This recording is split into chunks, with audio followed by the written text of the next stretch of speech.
બનાસ ડેરીની ચૂંટણી આજે ઉમેદવારી ફોર્મ ભરવાનો અંતિમ દિવસ છે। પૂર્વ ધારાસભ્ય જોઈતા પટેલે ભર્યું ઉમેદવારી ફોર્મ, તો ધાનેરા બેઠક પરથી જોઈતા પટેલે નોંધાવી છે ઉમેદવારી।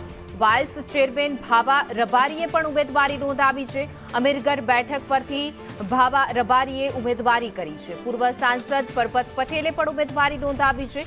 વિધાનસભા અધ્યક્ષ શંકર ચૌધરીએ પણ ઉમેદવારી ફોર્મ જે છે તે હવે ભરશે। 10 ઓક્ટોબરે યોજાશે બનાસ ડેરીની ચૂંટણી। બનાસ ડેરીના 16 ડિરેક્ટરો માટે આ ચૂંટણી યોજાવા જઈ રહી છે।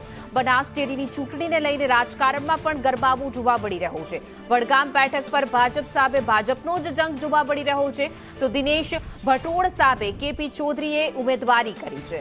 પાલનપુર બેઠકથી ભરત ચૌધરીએ ઉમેદવારી નોંધાવી છે। અણદા પટેલની સામે બાબુ ચૌધરીએ ભર્યું છે ફોર્મ। શિહોરી મામલતદાર કચેરીએ પણ બાબુ ચૌધરીએ ફોર્મ ભર્યું હતું। દાંતીવાડામાં પીજે ચૌધરી સામે વિનોદ ભૂતડિયા મેદાને છે। આપણા સૌના આગેવાન અને વિઝનરી લીડર શંકરભાઈ ચૌધરીના નેતૃત્વમાં સમગ્ર જિલ્લો જ્યારે બિનર થવા જઈ રહ્યો છે, ત્યારે પાર્ટીએ મને પણ સૂચના આપી અને અહીંયા ફોર્મ ભરાયું છે પાલનપુર વિભાગમાંથી।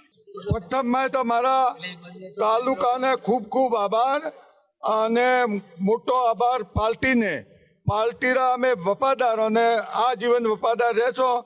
અને આપણા ચેરમેન સાહેબ શંકરભાઈ ચૌધરી એમના નેજા નીચે અમે બધા કામ કરશું અને બધા જિલ્લાનું સારું ભવિષ્ય પોતે અમન દેખાઈ રહ્યું એમના ભેગા અમે શંકરભાઈ સાહેબના નેતૃત્વમાં અને ભારતીય જનતા પાર્ટીના આદેશ અનુસાર આજે મેં દાંતીવાડા તાલુકામાંથી ઉમેદવારી નોંધાવી છે મારા તમામ આગેવાનો સાથે। મને વિશ્વાસ છે કે શંકરભાઈ સાહેબના નેતૃત્વમાં બનાસ ડેરીની ચૂંટણી એ સંપૂર્ણ રીતે બિનહરીફ